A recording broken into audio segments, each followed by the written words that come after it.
Nama Om Vishnu Padaya Krishna Prasthaya Bhutale Srimati Bhaktivedanta Swaminiti Namine Namaste Saraswati Devi Gauravani Pracharine Nirvishesha Shunyavani Pashatyatesha Tarine. Hare Krishna.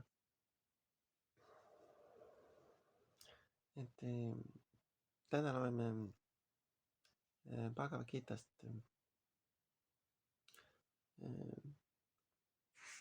peatükk 7 ja värss 21. Yo yam yam tanum bhakta Sratayarsitumikati tasya kalam sradam tameva vidatam aham. Ja Prabhupada tõlge siis inglise keeles. I am in everyone's heart as the super soul. As soon as one desires to worship some demigod, I make his face steady so that he can devote himself to that particular deity. Ja katsun siis seletada eesti keeles, mis ma aru sain sellest. Et meie sees on hing, meie südames elab hing, aga meie südames elab ka Jumala hing selle hinge kõrval või kohal.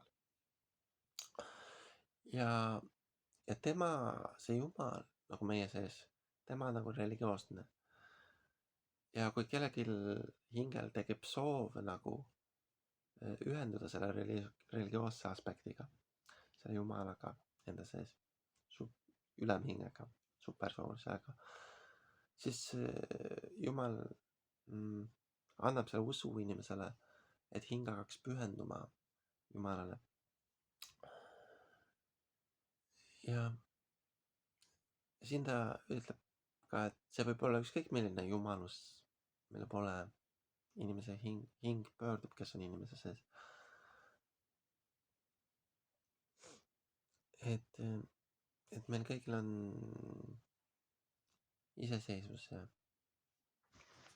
et Jumal annab kõigile iseseisvuse.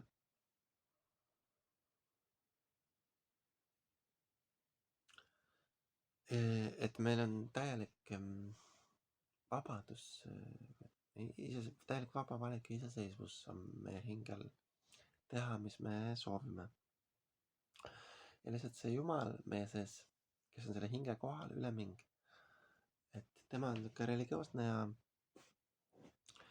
ja tekitab sellised religioosseid ihasid meie sees, religioosset tahtmist, soovi pühenduda jumalustele või Jumalale. Ja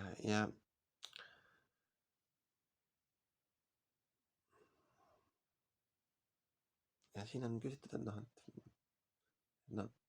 mõni võib küsida, et miks inimesel on üldse antud vaba tahe. Miks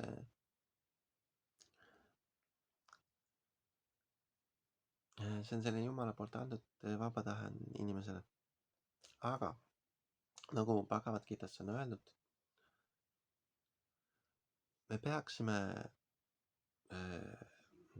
nagu loobuma kõigist teistest seotustest ja täielikult alistuma Jumalale, et siis saab inimene õnnelikuks. Ja seda ma olen ka leidnud ja avastanud, et et see teeb õnnelikuks Jumalale pühendumine. Et need mantrate lugemine ja laulmine Jumalale. Et see on see, mis teeb õnnelikuks inimese. Et see on see Jumalale pühendumine ja Hare Krishna.